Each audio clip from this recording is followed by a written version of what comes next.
بسم اللہ الرحمن الرحیم۔ ناظرین، آپ دیکھ رہے ہیں آزاد میڈیا نیوز چینل۔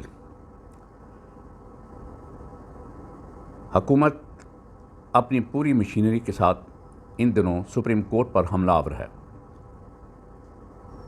اور اپنے پورے وسائل ججز کے خلاف پروپیگنڈے پر صرف کر رہی ہے۔ کل 14 اپریل کو پنجاب کے الیکشن کے متعلق جو سپریم کورٹ نے 14 مئی کی تاریخ مقرر کی ہے کہ اس دن الیکشن کرائے جائیں، اور ان الیکشن کے انتظامات کے لیے حکومت کو یہ کہا گیا تھا کہ 10 اپریل تک مطلوبہ فنڈز جو ہیں وہ الیکشن کمیشن کے حوالے کیے جائیں، لیکن حکومت نے سپریم کورٹ کا یہ حکم ماننے سے انکار کر دیا اور اس کو مختلف ہیلے بہانوں سے کبھی اس کو ایک مالیاتی بل بنا کر سپریم کورٹ میں پیش کیا اور پھر قائمہ کمیٹی کے حوالے، اور آج کی اطلاع یہ ہے کہ اس قائمہ کمیٹی نے بھی مطلوبہ فنڈز جو ہیں وہ الیکشن کمیشن کو دینے سے معذرت کر لی ہے اور انکار کر دیا ہے۔ کل 14 اپریل کو گورنر اسٹیٹ بینک اور اٹارنی جنرل وہ پیش ہوں گے۔ اب دیکھیں وہ کیا موقف اختیار کرتے ہیں، کیونکہ انہیں کہا گیا ہے کہ مطلوبہ معلومات اور مطلوبہ وسائل جو ہیں ان کی مکمل تفصیل لے کر عدالت میں حاضر ہوں۔ دوسری طرف حکومت نے سپریم کورٹ کے اختیارات پر جو قدغن لگانے کی کوشش کی تھی کہ Supreme Court practice and procedure bill 2023 جو کہ پہلے قومی اسمبلی اور سینٹ سے منظور کرانے کے بعد صدر پاکستان کو سائن کرنے کے لیے بھیجا گیا، منظوری کے لیے بھیجا گیا، لیکن صدر نے اس پر دستخط کرنے کے بجائے اپنی آبزرویشن دے کر وہ حکومت کو وہ بل واپس بھیج دیا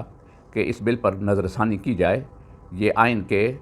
مطابق نہیں ہے، آئین کی وائلیشن ہے اس کے اندر، اور سپریم کورٹ کے اختیارات پر یہ قدغن لگانے کے مترادف ہے۔ لیکن حکومت چونکہ اس بات پہ بضد ہے کہ اس نے یہ بل بہرحال پاس کرانا ہے، اس لیے انہوں نے ایک سینٹ اور قومی اسمبلی کا مشترکہ اجلاس بلا کر اس بل کو دوبارہ منظور کیا اور اس کی منظوری کے لیے صدر پاکستان کو بھیج دیا۔ اب آئین کے مطابق جو بل دوسری دفعہ پارلیمنٹ سے منظور ہو جائے تو صدر پاکستان کو وہ بل بھیجا جائے، اگر 10 دن کے اندر صدر اسے منظور کر لیتے ہیں، اس کی اپروول دے دیتے ہیں تو ٹھیک ہے، اگر 10 دن کے اندر اس کی اپروول نہیں دیتے تو 10 دن کے بعد وہ مطلوبہ بل جو ہے وہ خود بخود ایکٹ پارلیمنٹ کا ایکٹ بن جاتا ہے، قانون بن جاتا ہے اس کو، اور اس کو نوٹیفائی کر دیا جاتا ہے۔ لیکن سپریم کورٹ کے اندر اس بل کے خلاف کہ ابھی وہ صدر پاکستان کے پاس گیا ہے، ابھی صدر صاحب نے نہ تو اسے منظور کیا ہے نہ ہی ابھی ریجیکٹ کیا ہے، لیکن سپریم کورٹ کے اندر کچھ لوگوں نے پٹیشن دائر کر دی کہ یہ بل جو ہے خلاف آئین ہے، اس لیے سپریم کورٹ اس بل کو کالعدم قرار دے۔ چنانچہ اس بل پر سماعت کرنے کے لیے چیف جسٹس آف پاکستان جناب عمر عطا بندیال صاحب نے 8 ججوں کا ایک لارجر بینچ بنایا جس نے آج سماعت کی۔ اس بینچ بنانے پر بھی بہت سے لوگوں نے جو حکومتی حلقے ہیں انہوں نے اس پر اعتراض کیا اور یہ کہا جی فلاں جج کو شامل نہیں کیا گیا، فلاں جج کو، جو جج پہلے رائے دے چکے ہیں، جن کی رائے واضح ہو چکی ہے، ان کو نکالا جائے، دوسرے ججوں کو شامل کیا جائے۔ یہ بڑا مسخہ خیز ان کا مطالبہ ہے۔ اب کوئی جج سپریم کورٹ کا خاص طور پر ایسا نہیں رہا، بقول ایک مشہور قانون دان اعتزاز حسن صاحب کے، کہ انہوں نے کہا کہ ہر جج کے ماتھے پہ لکھا ہوا ہے کہ اس کی رائے کیا ہے یا کس پارٹی سے کی طرف اس کی جو ہے میلان ہے اور رجحان ہے، تو اس لیے اب کس جج کو کہا جائے کہ اس کی رائے ظاہر نہیں ہے اور اس کی ظاہر ہے؟ تمام ججوں کی رائے ظاہر ہے۔ وہ لوگ بھی سپریم کورٹ کے اندر جج ہیں جو کہ سپریم کورٹ کے اندر ایک بغاوت کی کیفیت پیدا کر رہے ہیں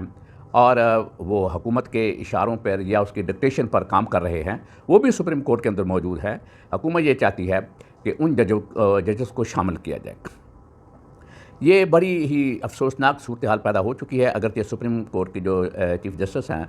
چیف جسٹس آف پاکستان نے میرے خیال میں کئی ملاقاتیں کی ہیں اور کوشش کی ہے کہ اپنے ساتھی ججز کو قائل کر سکیں یا ان کے ساتھ کوئی ورکنگ ریلیشن بہتر کر سکیں، لیکن میرے خیال میں جب مفادات کا مسئلہ آ جائے تو پھر اس صورت میں کوئی بات سننے کے لیے تیار نہیں ہوتا، یا پیچھے سے جو ڈور ہلا رہے ہوتے ہیں وہ ڈور ہلانے والے جو کام کر رہے ہوتے ہیں، پھر وہ اس سے الگ ہونا بھی ذرا مشکل ہو جاتا ہے۔ تاہم آج اس لارجر بینچ نے فی الحال اس بل کے متعلق کوئی حتمی فیصلہ تو نہیں دیا، تاہم ایک حکم امتناعی جاری کر دیا ہے کہ اس بل پر صدر پاکستان سائن کرتے ہیں یا نہیں کرتے۔ دونوں صورتوں کے اندر یہ بل اس وقت تک، یعنی سپریم کورٹ کے فائنل آرڈر تک، اگلے آرڈر تک قابل عمل نہیں ہوگا۔ اس پر بھی حکومت کو بڑی ہی تلخی لگی اور بڑی پریشان ہوئی، چنانچہ وہ بان متین کا جو کنبہ ہے یہ 13 جماعتوں کا PMD اور اس کے مزید جو اتحادی ہیں، انہوں نے پھر ایک بیان جاری کیا شام کو کہ سپریم کورٹ کے اس حکم کو انہوں نے مسترد کر دیا ہے۔ اب یہ صورتحال پیدا ہو چکی ہے کہ حکومت کھلا جو ہے وہ سپریم کورٹ کے سامنے کھڑی ہو گئی ہے اور بغاوت پہ اتر آئی ہے۔ دوسرے الفاظ میں یہ کہا جا سکتا ہے کہ حکومت اس بات کی کوشش کر رہی ہے وہ کسی طرح سیاسی شہید بن جائے، کہ سپریم کورٹ انہیں بلائے اور بلا کر انہیں نااہل قرار دے دے اور توہین عدالت کے اندر انہیں سزا دے دے، پھر وہ سیاسی شہید بن کر عوام کے اندر یہ کہیں کہ دیکھیں ہمارے ساتھ بڑا ظلم ہوا ہے، زیادتی ہوئی ہے۔ اب دیکھیں کہ ایک طرف یہ کہتے ہیں کہ PTI کے سہولت کار، میں یہ پوچھتا ہوں کہ نون لیگ کے سہولت کار کون ہیں جو ججوں کے اوپر، سپریم کورٹ کے اوپر حملہ آور ہیں؟ یہ کن سہولت کاروں کے کندھوں پر بیٹھ کر یہ سب کچھ کر رہے ہیں؟ دوسری طرف آپ دیکھ رہے ہیں کہ آزاد کشمیر کے اندر وہاں کی جو وزیر اعظم PTI کے وزیر اعظم ہیں، ان کے ساتھ جو توہین عدالت کے سلسلے میں جو ہوا، حالانکہ بہت سے لوگوں نے اس پہ اعتراض کیا کہ انہوں نے کوئی ایسی بات نہیں کی جو کہ توہین عدالت کے زمرے میں آتی ہو، لیکن وہاں پر وہ PTI نے تو کوئی ایسا واویلا نہیں کیا، بلکہ انہوں نے کہا کہ یہ ٹھیک ہے ہم عدالت کے حکم کو تسلیم کرتے ہیں۔ باقی وہاں کے جو وزیر اعظم ہیں تنویر الیاس صاحب ہیں، ان کا کہنا، ان کی بات کرنا الگ بات ہے، لیکن PTI نے بطور جماعت ایسا کوئی رد عمل نہیں دیا جو عدالت کے خلاف ہو۔ دوسری طرف یہ نون لیگ ہے، یہ کن سہولت کاروں کے بل بوتے پر یہ سپریم کورٹ پر حملہ آور ہے اور سپریم کورٹ کو دعوت دے رہی ہے، اور اپنے متعدد بیانوں میں میڈیا ٹاک کے اندر بیٹھ کر یہ کہہ رہے ہیں کہ سپریم کورٹ ہمیں بلائے اور سب کو نااہل قرار دے دے۔ وہ یہی چاہتے ہیں، تو یہ ہو جائے گا ان کے ساتھ، یہی ہوگا ان کے ساتھ کہ حکومت کی پوری مشینری اب اس کام پہ لگی ہوئی ہے۔ دوسری طرف ان کے جو وکلا ہیں، نون لیگ کے وکلا ہیں، وہ مختلف بار ایسوسیشن کے اندر اپنا کام کر رہے ہیں، وہ بھی ججز کو تقسیم کرنے کی بھرپور کوشش کر رہے ہیں، اور یہ بار ایسوسیشن جنہیں پیسے بانٹے جا رہے ہیں، ابھی گزشتہ دنوں لاہور کے ایک پریس کلب کے اندر ہمارے وزیر اعلیٰ صاحب گئے اور انہوں نے جا کر ایک اچھی خاصی اماؤنٹ پریس کلب کو دی۔ اس طرح بار ایسوسیشنز کو پیسے دیے جا رہے ہیں، پیسے بانٹے جا رہے ہیں، اور وکلا کو خریدا جا رہا ہے، لیکن وہ وکلا بھی ہیں جو ڈٹ کر کھڑے ہوئے ہیں، وہ آئین کے ساتھ کھڑے ہوئے ہیں، سپریم کورٹ کے ساتھ کھڑے ہوئے ہیں، چیف جسٹس آف پاکستان کے ساتھ کھڑے ہوئے ہیں، وہ آئین کی عملداری چاہتے ہیں، آئین پر عمل چاہتے ہیں۔ لیکن نون لیگ کی حکومت کا وتیرہ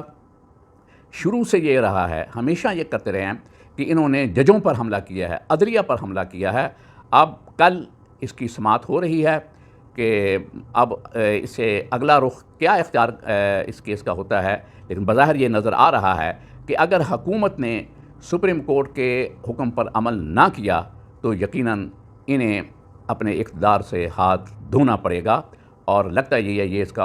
اس حکومت کا مقدر ہو چکا ہے، انہوں نے جانا ہی جانا ہے۔